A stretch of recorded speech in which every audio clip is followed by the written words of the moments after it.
다 같이 기도함으로 오늘 주일 예배 시작하겠습니다.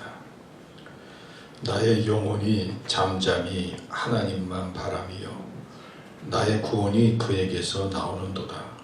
오직 그만이 나의 반석이시요 나의 구원이시요 나의 요새이시니 내가 크게 흔들리지 아니하리로다. 넘어지는 담과 흔들리는 울타리 같이 사람을 죽이려고 너희가 일제히 공격하기를 언제까지 하려느냐.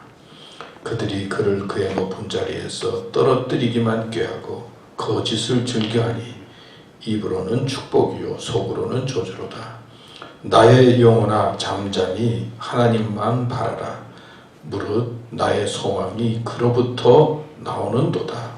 오직 그만이 나의 반석이시요 나의 구원이시요 나의 요새이시니 내가 흔들리지 아니하리로다. 하나님 아버지, 오늘도 저희들을 사랑해 주셔서 이렇게 주님의 전에 나와 함께 예배드리며 또 예배 자리에 있게 해주시니 감사합니다.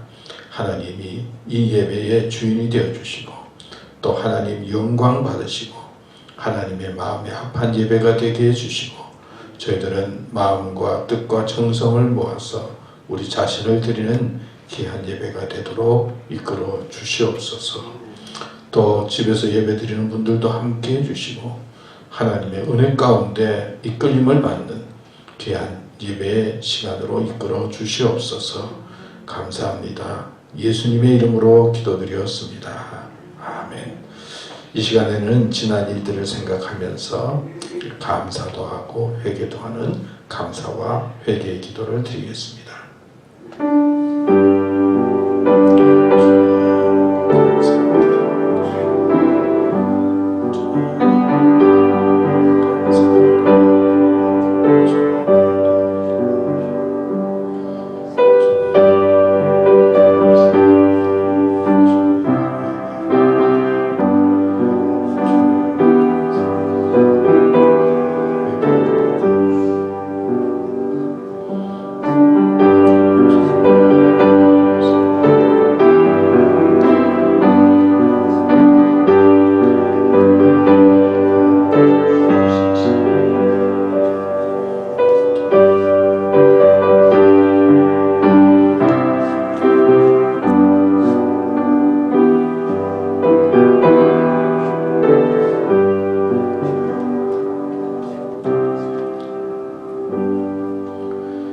사도신경으로 우리의 신앙을 고백하겠습니다.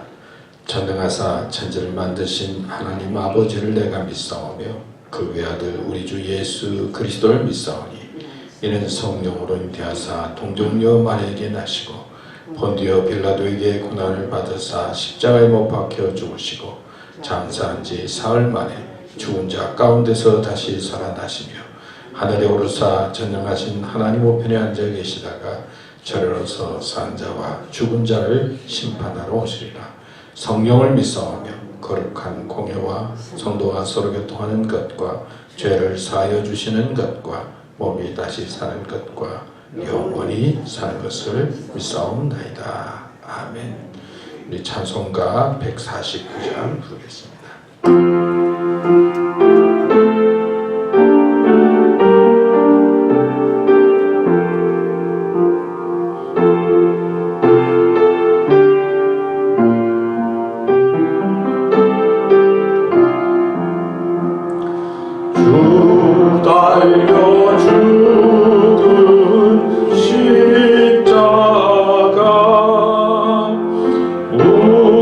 우리가 생각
매셨네 가시로 만든 면류관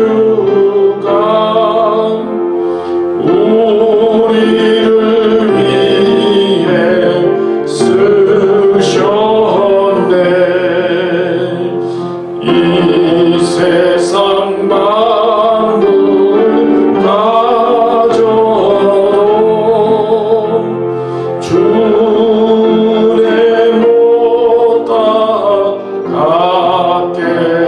따라갔겠네 놀라운 사랑 받은 나 몸으로 제물 삼겠네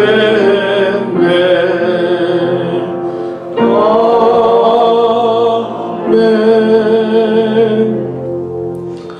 예, 오늘도 이렇게 건강하고 밝은 모습으로 이렇게 교회 오셔서 함께 예배드리게 돼서 감사합니다.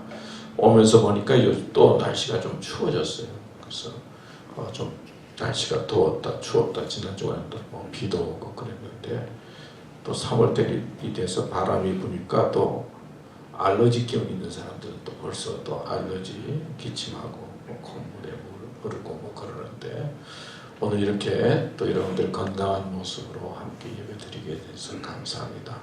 또 우리 김낙연 집사님은 오랜만에 이렇게 건강한 모습으로 아직까지도 혼하신 모습으로 이렇게 우리 권사님 오셔서 감사하고 또 우리 김재훈 목사님 또 이렇게 아직까지도 정정하시고 건강하시고 이렇게 오셔서 함께 예배드리게 돼서 감사합니다. 우리 옆사람 뒷사람 우리 믿음으로 승리합시다. 또 한 번 다 잘 오셨습니다.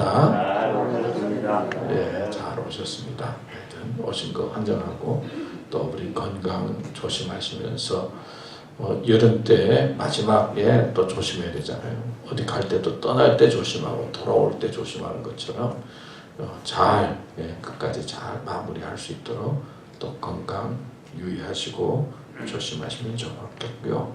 하여튼 날씨도 더웠다 추웠다 요즘 뭐 그러니까 또 감기도 조심하시고 그러시면서 또 건강한 모습으로 함께 예배 드리시면 고맙겠고요. 혹시 또 집에서 예배 드리시는 분들도 잘 건강 유의하셔서 함께 건강하도록 해주시면 고맙겠습니다.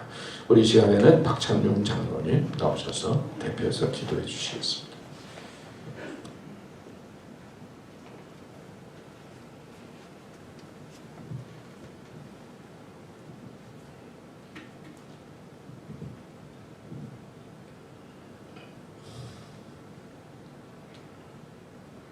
모든 계절을 통하여 저희들에게 기쁨을 주시고 은혜를 베푸시는 하나님 아버지, 이 시간도 저희들에게 한량없는 은혜를 베풀어 주셔서 주님 앞에 나와 예배할 수 있게 하시니 감사드립니다. 계절이 바뀔 때에 저희들의 모든 것이 새로운 모습으로 변화되는 시간이 되게 하시고 변화되는 방향이 소망이 넘치는 모습이 되게 하여 주옵소서. 자비로우신 하나님 아버지, 지난 시간을 돌이켜 보건대 실수도 많았고 실언도 많았고 진실한 것 같이 하면서도 거짓과 속임수도 많았습니다. 이 시간 모든 것을 주님 앞에 내려놓고 용서받기를 원합니다. 긍휼히 여기셔서 용서해 주시고 잘못이 다시는 되풀이 되지 않도록 이끌어 주옵소서.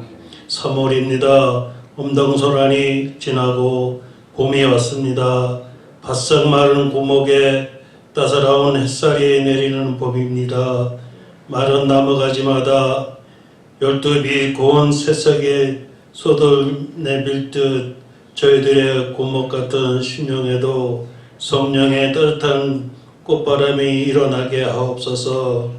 미움으로 응어려진 마음들이 사랑으로 굽히게 하시고 형제의 실수와 잘못을 용납하지 못하는 굵은 마음들이 부드러운 마음으로 변화되게 하옵소서. 골짜기처럼 어둡고 협소한 마음들이 바다같이 넓고 꽃밭에 내리는 햇살같이 밝고 찬란하게 하옵소서. 만물이 소행하는 봄을 맞이하여 농촌을 위하여 기도합니다. 씨를 심는 농민들에게 축복하셔서 그들의 수가 가을에 많은 열매를 맺게 하여 주옵소서. 주님의 교회는 주님의 피 묻은 십자가를 상실한 교회가 되지 않게 하시고 교회 곳곳에 피 묻은 십자가의 정신과 복음에 깊게 스며들게 하셔서 교회를 찾는 모든 심령들이 십자가의 사랑을 만날 수 있게 하시고 가슴을 찢는 회심과 영적 부흥이 있게 하여 주옵소서.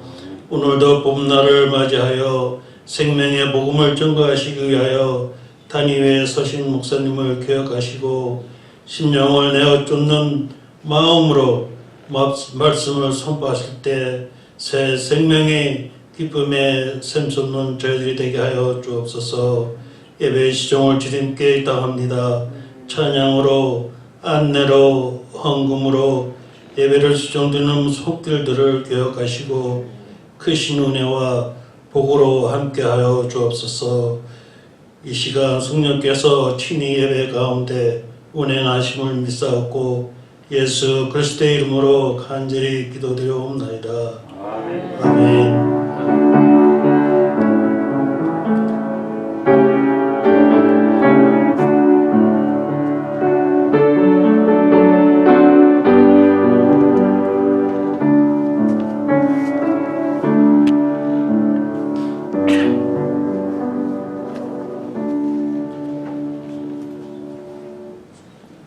이 시간에는 우리 준비한 동영상 같이 보도록 하겠습니다.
예, 감사합니다. 또 사순절 말씀 또 이렇게 주님의 십자가와 고난 생각할 수 있도록 준비해 주셔서 고맙습니다.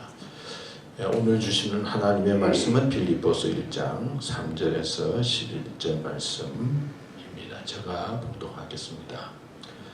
내가 너희를 생각할 때마다 나의 하나님께 감사하며 간구할 때마다 너희 무리를 위하여 기쁨으로 항상 간구함은 너희가 첫날부터 이제까지 복음을 위한 일에 참여하고 있기 때문이라. 너희 안에서 착한 일을 시작하신 이가 그리스도 예수의 날까지 이루실 줄을 우리는 확신하노라. 내가 너희 무리를 위하여 이와 같이 생각하는 것이 마땅하니 이는 너희가 내 마음에 있음이며 나의 매임과 복음을 변명함과 확정함에 너희가 다 나와 함께 은혜에 참여한 자가 됨이라. 내가 예수 그리스도의 심장으로 너희 무리를 얼마나 사모하는지 하나님이 내 증인이시니라. 내가 기도하노라. 너희 사랑을 지식과 모든 총명으로 점점 더 풍성하게 하사 너희로 지극히 선한 것을 분별하며 또 진실하여 허물 없이 그리스도의 날까지 이루고 예수 그리스도로 말미암아 의의 열매가 가득하여 하나님의 영광과 찬송이 되기를 원하노라. 아멘. 오늘 이 말씀을 중심으로 해서 생각할 때마다 간구할 때마다 오늘 말씀에 보면 생각할 때마다 간구할 때마다 라고 하는 내용이 나옵니다. 라고 하는 제목으로 말씀을 간단히 생각해 보려고 합니다. 오늘 읽은 이 빌립보서의 말씀은 사도 바울이 이제 로마에 있는 감옥에 있으면서 편지로 보낸 말씀입니다. 옥중서신이다 그렇게 말합니다. 그러니까 감옥에서 쓴 편지들이죠. 에베소서, 빌립보서, 골로새서 등등 여러 편지를 썼는데요. 감옥에 있음에도 불구하고 사도 바울이 편지의 내용들을 가만히 보면 그 주제들이 기쁨에 대한 말씀이 많고요. 또 예수 그리스도 안에서 라고 하는 표현의 말도 있고요. 자족의 비결을 터득했다. 또 능력 주시는 자 안에서 할 수 있다. 등등 이런 표현의 말씀을 하면서 감옥에 있지만은 주님과 함께 지내는 삶의 모습으로 저희들에게 가르쳐 주시고 또 안내하고 있는 것을 볼 수 있습니다. 이 빌립보서는 감옥에서 편지 쓰기 전에 한 10여 년 전에 세워진 교회입니다. 사도 바울이 AD 50년경에 드로아 지방에 있을 때 환상을 봅니다. 환상 중에 마게도냐의 한 사람이 나타나서 마게도냐에 와서 도라라고 하는 환상을 보고는 바울과 실라, 디모데, 누가를 와 함께 이 부름에 응답을 해서 이제 마게도냐 지방을 향해서 가게 되고 빌립보에 이르게 됩니다. 이제 거기서 이제 복음을 전하기 시작하는데 가서 보니까 그 강가에 그 소수의 무리들이 모여서 이제 예배를 드리고 또 아마 예루살렘에서 왔는지 믿는 사람들 한 무리들이 모여 있는 것을 보고 가서 복음을 먼저 전하게 됩니다. 근데 거기에서 이제 인상적인 사람이 누구냐 하면은 그 자주장사 두아디라에서 자주장사하는 그 루디아라고 하는 여인이 있었는데 그 여인이 이제 예수님을 영접하게 되고 그 가족이 세례를 받고 주님의 뒤를 따르는 가족이 됩니다. 이제 빌립보 지방에 가서 이제 바울과 실라가 이제 다니면서 복음을 전하는 중에 귀신 들린 요정을 만나요. 그래서 하나님의 능력으로 귀신 들린 요정의 귀신을 쫓아내니까 그 요정을 통해서 점치던 그리고 이익을 얻던 주인이 화가 나서 무리를 선동해서 바울과 실라를 때리고 그 다음에 감옥에 신고해서 감옥에 넣습니다. 그래서 바울과 실라가 사도행전에 보면 그 감옥에 가서 찬송 부르고 기도하는 중에 옥문이 열리죠. 도리어 그 간수가 이것을 보고 스스로 자결하려고 하지만은 그 죄수들이 있는 것을 보고 마음에 감동을 받고 놀래서 이 간수가 바울과 실라를 초대해서 집에서 세례도 받고 회개도 하고 주님의 제자가 됩니다. 이런 말씀이 나와 있는데요. 그래서 이 루디아라고 하는 자주장사하는 여인과 그 가족들, 그리고 로마의 어떤 그 감옥을 지키던 간수의 가족들과 그 외 몇 소수의 무리들과 더불어서 빌립보 교회가 시작이 되었습니다. 그 후에 이제 사도 바울이 3차 전도 여행을 하면서 들려서 빌립보에 있는 교인들과 교제도 하고 또 같이 훈련도 시켰지만은 그 뒤에 또 예루살렘에 돌아간 다음에 사도 바울이 잡히게 됩니다. 그래서 가이사라 감옥에 있는 데서 한 2년을 지내고 자기는 로마에 가서 재판을 받고 싶다고 그래서 또 다시 로마로 호송이 되어져서 이제 로마의 감옥에 있는 곳에 가서 며칠 지내면서 각 교회마다 편지를 쓰고 또 안부를 나누었던 것을 볼 수가 있습니다. 사도 바울이 이제 그 로마의 감옥에 갔는데 이 성경 말씀을 보면 이제 내가 곧 무죄 판결을 받아서 이제 감옥에서 나올 거다라고 하는 그런 기대도 있었고, 또 한편으로는 어떻게 될지 몰라서 이제 앞으로 어떤 결정이 내려질지 그런 미래가 불확실한 거죠. 자유의 몸이 될 것인지 아니면은 사형을 받을 것인지, 이런 어떤 미래가 불확실한 그런 상황 속에서 그럼에도 불구하고 사도 바울은 마음의 준비를 하고 있었어요. 그래서 도리어 그런 미래가 불안한 상황 속에서도 준비된 마음으로 기쁨을 이야기하고, 그리고 예수 그리스도 안에서 주시는 평강을 이야기하고, 그리고 자족의 비결을 터득했다. 그래도 하나님이 함께 하시면 못할 일이 없다라고 하는 그런 희망으로 로마 감옥 생활을 하면서 복음을 전하고 말씀을 나누었던 것을 볼 수 있습니다. 오늘 읽은 이 본문에 있는 말씀은 사도 바울이 빌립보 교회 교인들을 향해서 전해준 말씀입니다. 한번 넘겨볼까요? 근데 이렇게 시작을 합니다. 내가 너희를 생각할 때마다 나의 하나님께 감사하며 간구할 때마다 너희 무리를 위하여 기쁨으로 항상 간구함은, 그런 표현의 말을 생각합니다. 자, 사도 바울이 빌립보 교인들을 생각해요. 그 교인들을 생각하니까 어때요? 하나님께 감사하다는 거예요. 그 교인들을 생각하니까. 그 다음에 빌립보 교회 교인들을 위해서 간구한다. 기도할 때 그 무리를 위해서 기도하는데 어떤 생각이 나느냐? 기쁨으로 항상 기도하게 된다는 거예요. 그러니까 빌립보 교회와 교인들의 모습을 생각하면 하나님께 감사하고, 또 기도하게 되면 기쁨으로 기도하게 되는 그런 표현의 말씀을 여기서 볼 수가 있어요. 여러분, 오늘 아침에 일어나서 어떤 생각이 드셨습니까? 감사하다, 그런 생각이 드셨습니까? 아니면 왜 이렇게 피곤하고 힘들어, 날씨가 이래, 또 오늘 또 뭐 해야 되냐, 걱정하면서 일어날 수 있잖아요. 또 여러분들 기도하게 되고, 그리고 또 생각하는 사람들이 있잖아요. 우리 부모님들은 자녀들 생각 많이 하잖아요. 그래서 자녀들을 위해서 기도하게 될 텐데, 자녀들을 위해서 기도할 때 기쁨으로 자녀를 위해서 기도할 수도 있지만, 아이고 우리 아들내미 생각하니까 그냥 걱정이 되고 염려가 되고 앞으로 어떻게 될지, 기쁨이 아니라 염려로 기도하게 되는 자녀도 있고, 또 한편으로 보면 또 기뻐하면서 기도하게 되는 그런 자녀도 있을 거예요.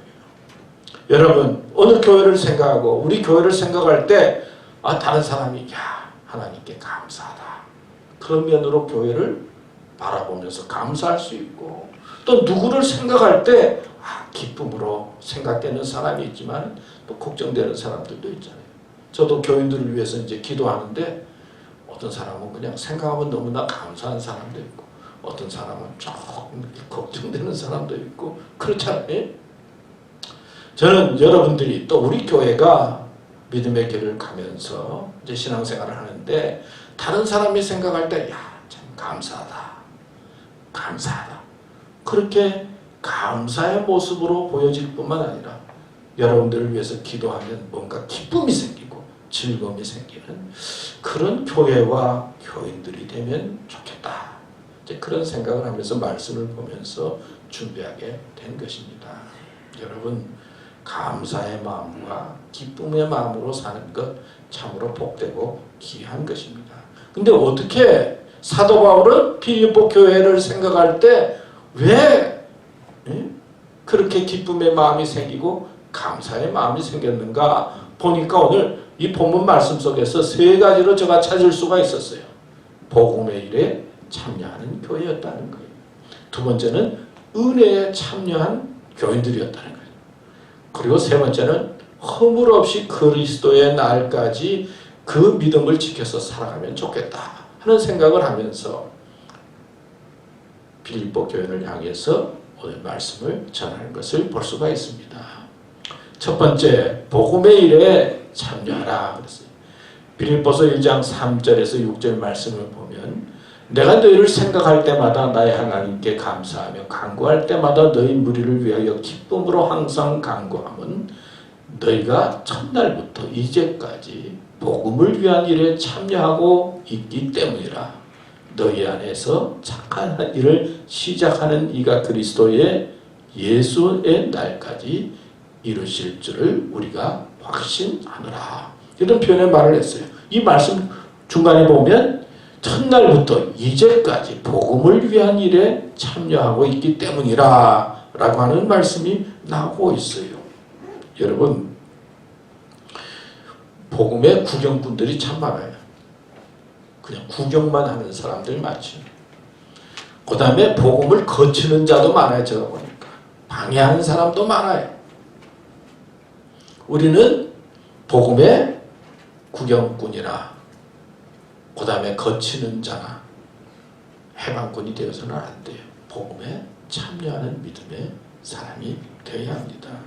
뭐 헤로도 얼마나 대단합니까? 어떻게 하면 나라를 잘 이끌까 그런 생각해야 되는데 아기 예수가 태어났다, 구주가 태어났다 그러니까 동네에 있는 사람들을 다 죽이지 않아요? 율법학자, 뭐 서기관들 공부 많이 하고 지식도 많이 있는데 무관심했어요.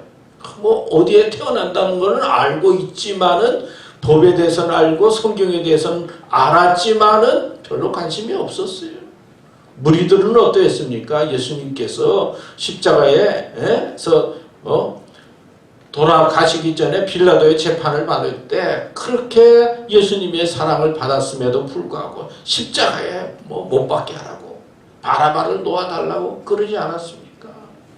주님이 바로 옆에 계심에도 불구하고 주님의 일에 참여하는 자가 되기보다는 주님의 일을 방해하고 거치는 자가 되고 무관심했던 백성들의 모습을 우리는 보게 됩니다. 여러분, 복음이라고 하는 것이 굿뉴스잖아요. 좋은 소식이에요. 기쁨의 소식. 복음의 중심이 뭡니까? 우리가 계속 듣는 하나님께서 우리를 구원해 주시기 위해서 아들 예수님을 이 세상에 보내시고 죄 가운데 있는 우리를 용서해 주시기 위해서 십자가에 달리셔서 보혈의 피를 흘려주시고 그리고 사흘 만에 부활하셔서 죽음으로 끝나지 않고 영원한 영생이 있다는 것 가르쳐 주시고 구원자로 예수님을 보내주셨다는 것이죠. 우리는 죄로 말미암아 심판을 받고 그리고 인간은 때가 되면 죽을 수밖에 없는데 죄로 말미암아 우리 인간에게 용서해 주시고 영생을 허락해 주셨다라고 하는 그 기쁨의 소식, 그것이 복음이죠. 그리고 복음의 중심은 예수님이시고 예수님께서 이 세상에 하나님의 뜻 가운데 오셔서 구원을 이루셨고 지금도 이루시고 앞으로 이루신다라고 하는 것, 예수님이 복음의 중심이고 복음의 내용인 것입니다. 성경은 인간을 양으로 많이 비유하잖아요. 양이 어떤 동물입니까? 자기 힘으로는 제대로 살 수 없다는 거예요. 우리 사람을, 믿음의 사람을 양으로 비유했어요. 아는 것 같고 그냥 보기에 멋있는 것 같고 하얀 털이 잘 덮여 있으니까 괜찮은 것 같지만은 앞으로 갈 길도 잘 모르고 목자의 도움이 꼭 필요하다는 거예요. 우리 인간이 배웠고 알고 그러지만은 앞으로 어떻게 될지 모르는 존재죠. 도움이 필요한 존재라는 거예요. 그래서 하나님께서 도와주셔야 되고 하나님의 인도를 받아야 되는 존재가 인간이다 라고 하는 것이 성경에서 가르쳐주고 있는 우리를 향한 하나님께서 가르쳐주시는 메시지예요. 근데 인간들은 자기가 양인지 모르고 일이나 늑대나 막 사자처럼 돼서 내 힘으로 뭐 이기고 싸워서 뭐 승리할 수 있다고 그렇게 착하게 하면서 사는 거예요. 그게 악의 영에 의해서 꼬임 만드는 거예요. 우리는 하나님의 도움이 꼭 필요한 존재들이에요.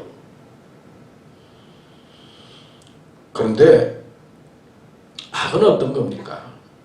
하나님의 복음의 중심은 우리에게 기쁨을 주고 우리를 살리는 것이죠. 예수님께서 십자가에 달려 죽는 그 고난과 순환을 통해서 우리를 살리는 것이 하나님의 뜻이에요. 그러나 세상은 어떻습니까? 악은 어떤 거예요? 살리는 게 아니라 죽이는 거예요. 몸도 죽이고 영혼도 죽이는 거예요. 악한 영의 특징이 그거예요. 요즘 아틀란타에서 살인사건이 일어나서 그냥 아시아인들 증오의 대상이 되었다.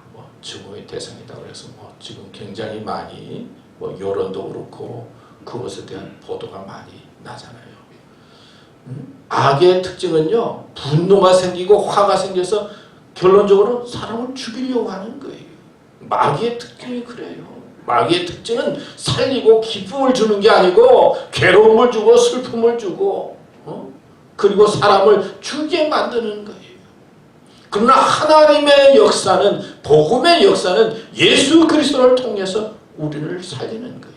예배를 통해서 우리의 영혼을 살리고, 말씀을 통해서 우리를 살리고, 기도를 통해서 하나님의 위로가 있고, 이 복음의 특징은 살리는 건데 세상과 악한 영의 특징은 죽이고 넘어뜨리는 거예요.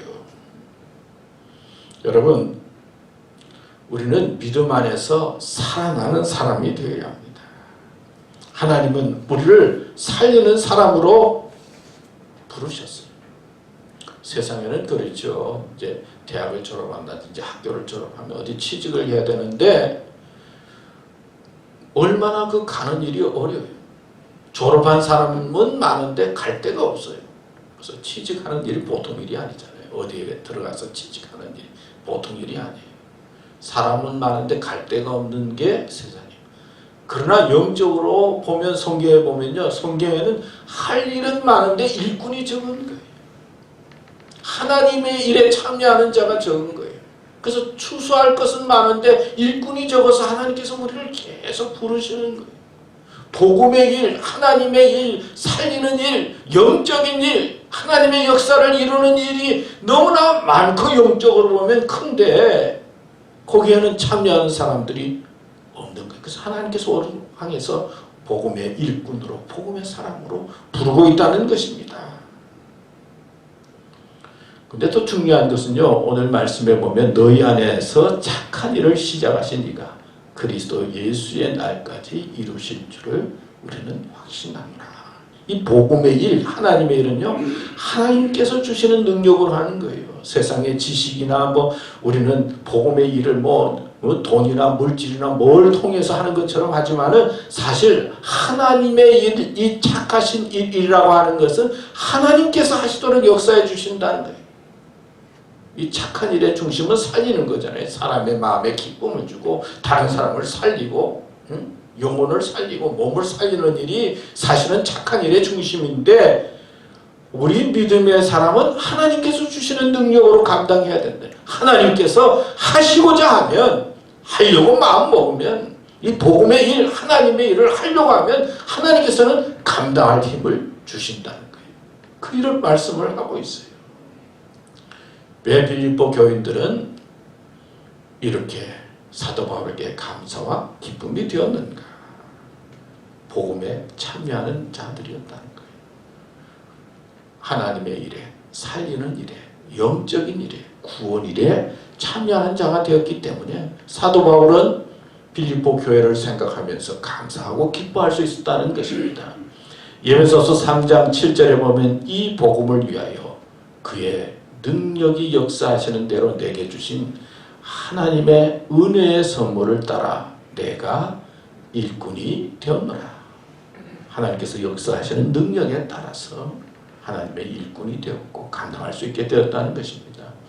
에레미야서 21장 8절에도 보면 여호와께서 말씀하시기를 보라 내가 너희 앞에 생명의 길과 사망의 길을 두었노라. 너는 이 백성에게 전하라 하셨느니라. 하나님께서는 우리들 앞에 생명의 길과 사망의 길을 주셨는데 세상을 향해서 복음의 일에 참여하는 자로 생명의 길을 증거하는 자로 우리를 부르셨다. 우리는 이 복음의 일에 참여하고 복음의 일에 기뻐할 때 하나님께 영광이 되고 하나님께 기쁨이 될 줄로 믿습니다. 두 번째는 은혜에 참여하라 그랬어요. 빌립보서 1장 7절 8절에 보면 내가 너희 무리를 위하여 위와 같이 생각하는 것이 마땅하니 이는 너희가 내 마음에 있으며 나의 매임과 복음을 변명함과 확정함에 너희가 다 나와 함께 은혜에 참여한 자가 됨이라. 내가 예수 그리스도의 심장으로 너희 무리를 얼마나 사모하는지 하나님이 내 증인이시니라. 은혜라고 하는 말은요, 받을 수 없는 것도 받을 자격이 안 되는데 이제 주는 것이 은혜지요. 받게 되는 것이 은혜예요. 우리는 하나님의 은혜에 참여한 자가 되었어요. 이게 감사한 것이죠. 또 은혜고 축복입니다. 그 밑에 보면 고린도전서 15장 9절에 나는 사도 중에 가장 작은 자 나는 하나님의 교회를 박해하였으므로 사도라 칭함받기를 감당하지 못할 자니라. 그런 표현의 말을 하고 있어요. 사도 바울은 예수 믿는 사람들을 박해하고 핍박하는 자였죠. 방해하는 자였죠. 그러다가 이제 사도가 됐어요. 생각해 보면은 감히 사도라고 할 수 없고 하나님으로부터 책망받을 수밖에 없는 그런 본인인데 하나님께서 이렇게 하나님의 일을 감당하게 해주셨다. 하나님의 은혜에 감격하면서 은혜에 참여한 자가 되었죠. 그 다음 말씀에 보면 고린도전서 15장 9절 10절에도 보면 그러나 내가 나야 된 것은 하나님의 은혜로 된 것이니 내게 주신 그의 은혜가 헛되지 아니하여 내가 모든 사도보다 더 많이 수고하였으나 내가 한 것이 아니요 오직 나와 함께 하신 하나님의 은혜로라. 그러니까 하나님의 은혜 속에 내가 사도가 되었고 하나님의 은혜 속에 믿음의 길을 가게 되었다 고백하게 되는 것이죠. 여러분 사도 바울은 언제나 하나님의 은혜 속에 산다고 고백했어요. 또 하나님의 은혜에 감사하면서 은혜에 참여한 자가 되었어요. 자기가 겪었던 과거의 일을 생각하면서 그 속에 하나님께서 역사하시고 은혜가 있었다.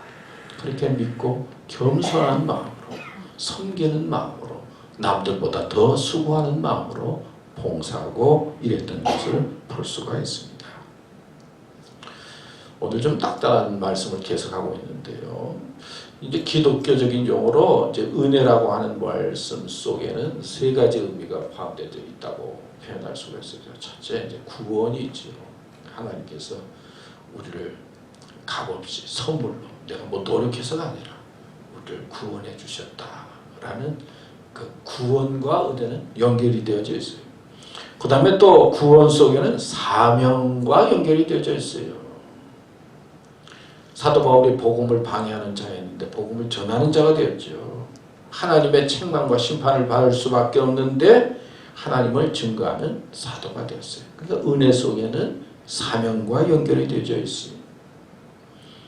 여러분 교회의 직분도 은혜의 직분이잖아요. 뭐 장로님이 되었다, 권사님이 되었다, 집사님이 되었다. 생각해 보면 아니 내가 뭐 자격이 있어가지고 뭐 특별해서 그런 거 아니잖아요. 목사도 마찬가지고. 생각해 보면 내가 교회의 직분 받았다. 이건 하나님의 은혜 속에 된 거예요.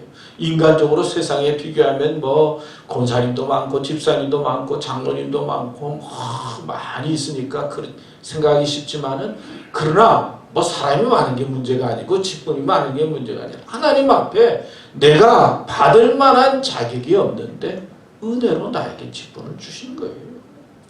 그렇기 때문에 그 직분 속에는 하나님께서 주신 사명이 있다는 것을 깨달아야 돼요.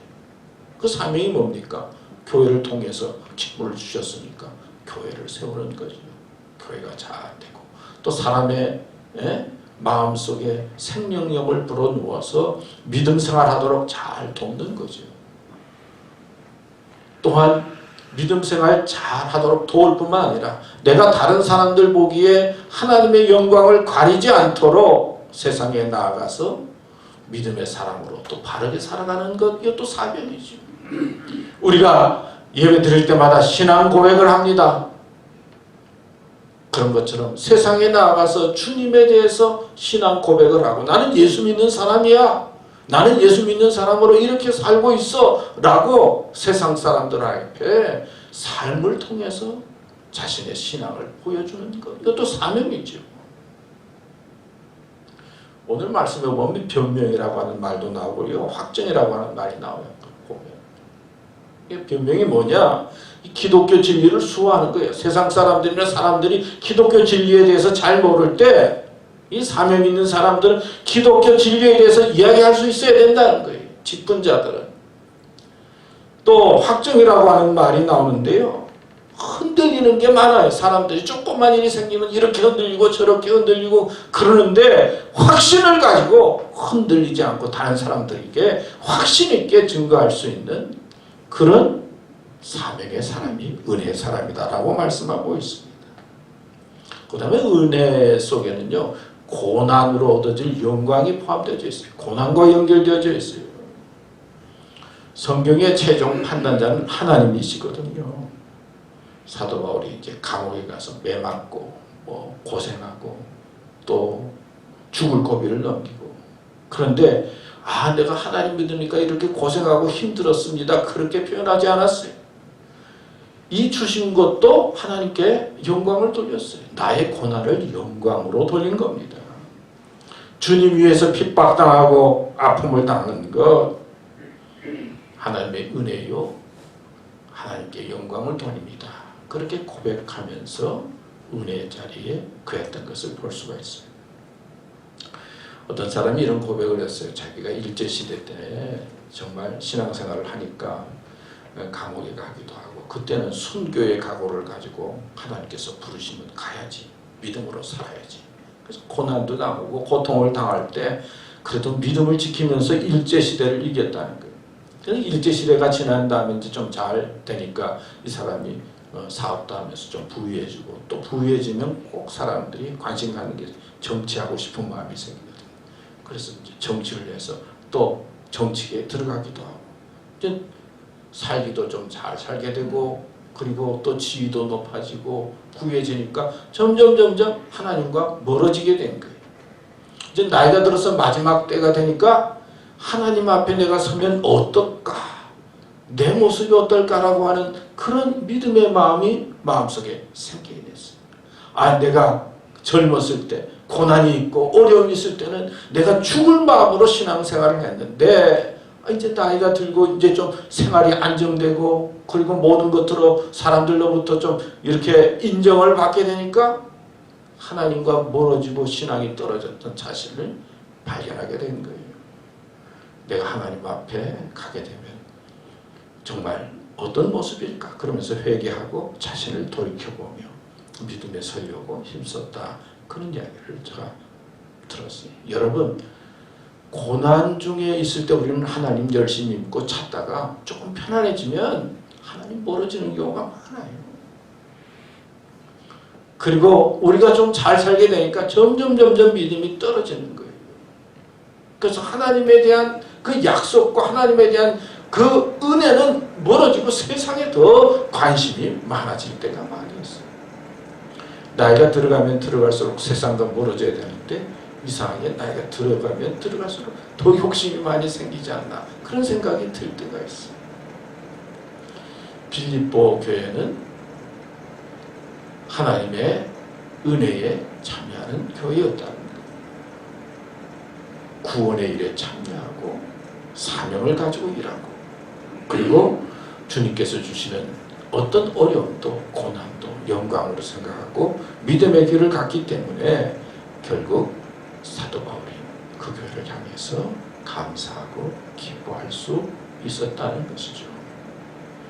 우리는 빌립보 교회의 모습을 생각하면서 내 믿음을 점검하며 은혜에 감사하고 은혜에 감격하면서 믿음의 길을 가야 될 줄로 믿습니다. 마지막으로 세 번째, 허물없이 그리스도의 날까지 이루고. 빌립보서 1장 9절에서 11절 말씀을 보면 내가 기도하노라 너희 사랑을 지식과 모든 총명으로 점점 더 풍성하게 하사 너희로 지극히 선한 것을 분별하며 또 진실하여 허물없이 그리스도의 날까지 이루고 예수 그리스도로 말미암아 의의 열매가 가득하여 하나님의 영광과 찬송이 되기를 원하노라. 허물없이 그리스도의 날까지 이루고 라고 하는 말이 나와요. 우리는 허물없이 주님의 날까지 가는 믿음의 사람이 되어야 되겠지요. 끝까지 주님이 오실 때까지 믿음을 지키고 그리고 믿음의 사람으로 살아야 될 것입니다. 제가 이 말씀을 이제 조금 생각을 하면서 준비하다가 이런 생각이 들었어요. 어느 날 의사를 만났는데 이제 당신 뭐 얼마 남지 않았습니다. 마지막을 준비하십시오. 그런 말을 만약 듣게 된다면 어떤 마음이 생길까? 이제 뭐 며칠 남지 않았습니다. 뭐 그런 이야기를 여러분 들으면 얼마나 우리의 마음이 그냥 확 내려앉겠어요. 처음에는 굉장히 좌절도 되고 실망도 되고 염려도 되고 걱정이 될 것 같아요. 그 다음에 어떻게 하겠습니까? 그런 말 들으면 세상에 대한 무슨 소망을 가지겠어요? 세상에서 공부를 열심히 해야 되겠다, 뭐 해야 되겠다, 뭐 그런 거 다 아무것도 안 해. 어떻게 하면 주님 앞에 잘 갈 수 있을까? 또 어떻게 하면 못다한 것들을 잘 마무리하며 갈 수 있을까? 그런 마음이 들지 않겠어요? 사실 어떻게 생각하면 우리의 마지막이 점점 가까우고 있어요. 어제도 우리 집사람하고 TV를 이제 유튜브를 이렇게 잠깐 보다가 세상을 떠난 일찍 뭐 세상을 떠난 뭐 연예인들 뭐 그런 게 하나 나왔더라고요. 그래서 세상을 떠난 연예인들 동영상을 잠깐 봤어요. 보는데 아유 젊은 사람이 왜 그렇게 많이 갔어요? 또 보니까 우리 집사람하고 똑같이 생일이 똑같은 사람이 또 갔고 그래서 보다가 우리 집사람 하는 말이 너무 마음이 슬퍼서 안 되겠다고 보지 말자고 말이 그러더라고요. 가만히 살펴보니까 정말 우리는 언제 갈지 모르겠는데 하여튼 간 사람들이 너무나 많아요. 일찍 간 사람들이 참 많아요. 우리만큼 이렇게 살아있는 것 이 자체도 은혜고 축복이구나. 언제 하나님께서 부르실지 모르겠구나. 그런 마음을 갖게 만들었어요. 여러분 하나님께서 우리를 부르실 때가 있어요. 또 부르십니다. 그런데 어때? 이제부터는 허물없이 좀 깨끗하게 주님이 부르실 때 가야 되지 않습니까? 우리는 살다 보면 선악을 제대로 구별할 수가 없어요. 옳은 것, 나쁜 것. 주님의 날이 가까울수록 주님의 편으로 가까이 되는데 점점 우리가 혼돈해지기 쉬운 이 세상 속에 살고 있어요. 근데 성경에 보니까요, 성경에는 부자가 되라 뭐 그런 말은 없더라고요. 뭐 부자 되는 것도 괜찮지만 왜 부자가 되라 하는 말씀이 없을까요? 부자 되는 거하고 구원 얻는 거하고는 별로 관계가 없어요. 또 성경에는 뭐 똑똑하라 그런 말씀도 없는 것 같아요. 인간의 똑똑함으로 하나님 나라에 가는 것 아니다 가르쳐주는 것 같아요. 세상 살 때는 똑똑하기도 하고 경제적으로도 부유하고 그래야 되지만은 그러나 하나님 나라에 갈 때까지 하나님 나라에 가는 게 그게 아니라 주님의 은혜로 가고 예수 그리스도를 믿는 믿음으로 가는 것이죠. 이제부터는 더 믿음을 지키고 허물 없이 끝까지 믿음의 길을 가야 합니다. 그래서 사도 바울은 갈라디아서 4장 11절에 내가 너희를 위하여 수고한 것이 헛될까 두려워하노라 이런 표현의 말을 했어요. 자기를 돌이켜보면서 끝까지 믿음을 지켜야 되겠다. 빌립보서 2장 12절 16절 말씀에도 보면 그러므로 나의 사랑하는 자들아 너희가 나 있을 때뿐 아니라 더욱 지금 나 없을 때에도 항상 복종하여 어떻게 해요? 두렵고 떨림으로 너희 구원을 이루라. 자신을 돌이켜보면서 두려운 마음과 떨리는 마음으로 주님의 구원의 길을 가라 말씀하고 있습니다. 여러분, 우리는 그리스도의 날까지 믿음을 잘 지켜서 허물 없이 그리스도의 사랑으로 살아가도록 힘써야 할 것입니다. 어느 집에서 식사를 하는데 아버지가 뭐 반찬 투정을 막 하고 불평을 하고는, 그러면 기도하자. 그러면 하나님 감사합니다. 이제 기도하고 밥을 먹어서, 그러니까 옆에 밥 같이 먹던 딸이, 아빠 조금 전에는 뭐 이렇게 불평을 많이 하고 그러더니 또 기도할 때는 왜 감사하냐고. 하나님께서는 어느 기도를 들고 어느 말을 듣는지 모르겠다. 뭐 그런 표현의 말을 했어요. 불평과 원망보다는 언제나 감사의 마음을 가지고 또 은혜의 마음을 가지고 어떤 처지에 있든지 믿음으로 승리하시고 또 아름답게 살아가는 삶이 되시기를 축원합니다. 기도하겠습니다. 하나님 아버지, 우리의 모습이 어떤지 모르겠습니다.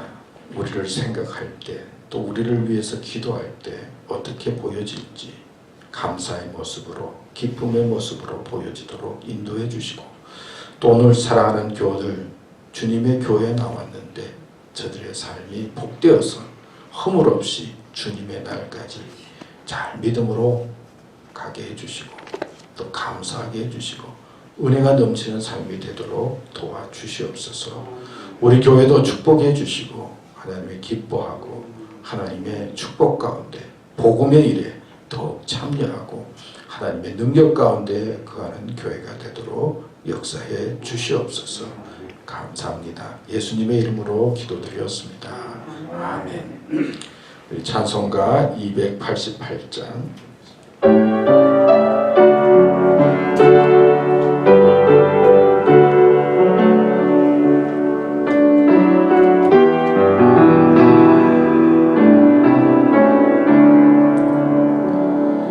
예수를 나의 구주 삼고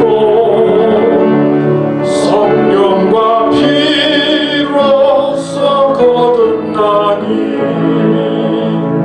이 세상에서 내 영혼이 하늘의 영광 누리도다.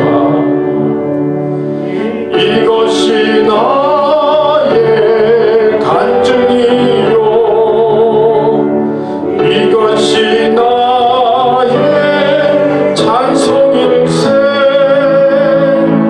나 사는 동안 끊임없이 구주를 찬송하리로다. 온전히 주께 맡긴 내 영, 사랑의 음성을 듣는 중에 천사들 왕래하는 곳과 하늘의 영광 보리로다. 이것이 나의 간증이요, 이것이 나의 찬송일세. 나 사는 동안 끊임없이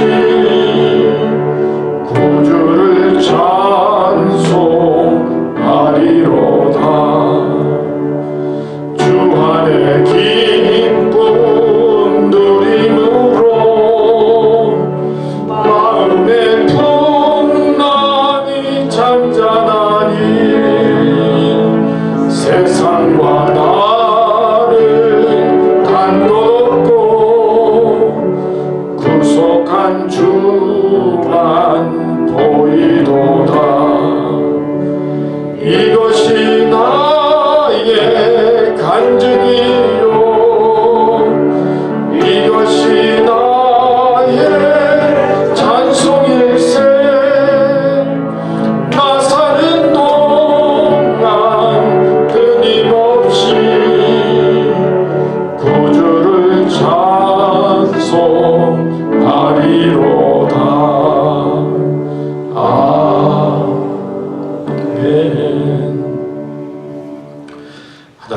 감사합니다.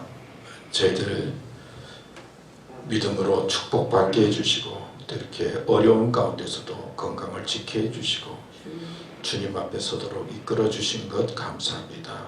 이 시간은 주신 물질 구별해서 작은 것이지만 정성껏 주님 앞에 헌금을 드립니다.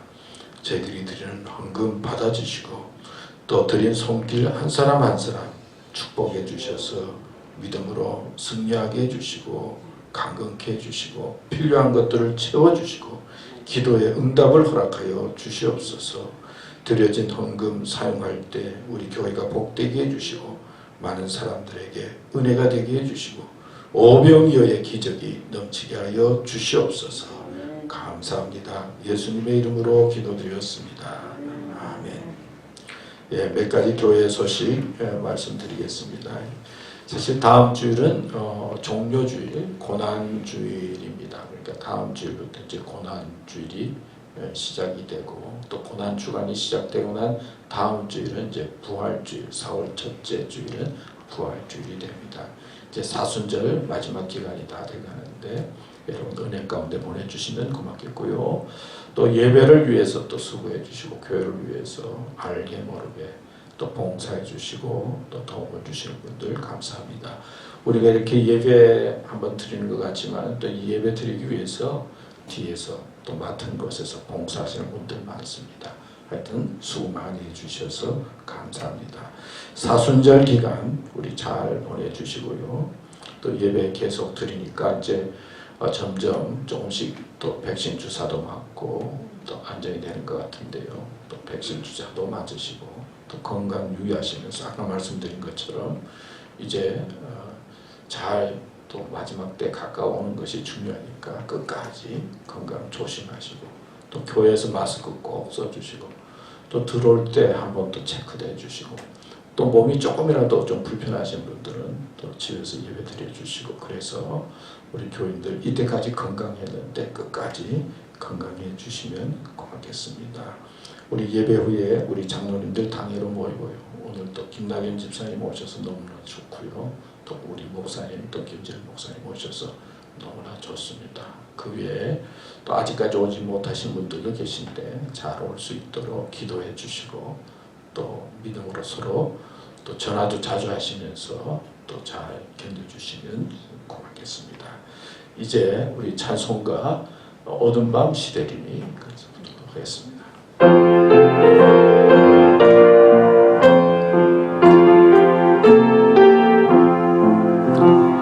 어두운 밤 시대림이 내 집을 지켜서 잠빛을 맺힐 때에 일찍 일어나 해 돋는 아침부터 힘써서 일하라. 일할 수 없는 밤이 속히 오리라. 어두운 밤 시대리니 내 집을 지켜서 일할 때 일하면서 놀지 말아라. 낮에는 수고하다 쉴 때도 오겠네.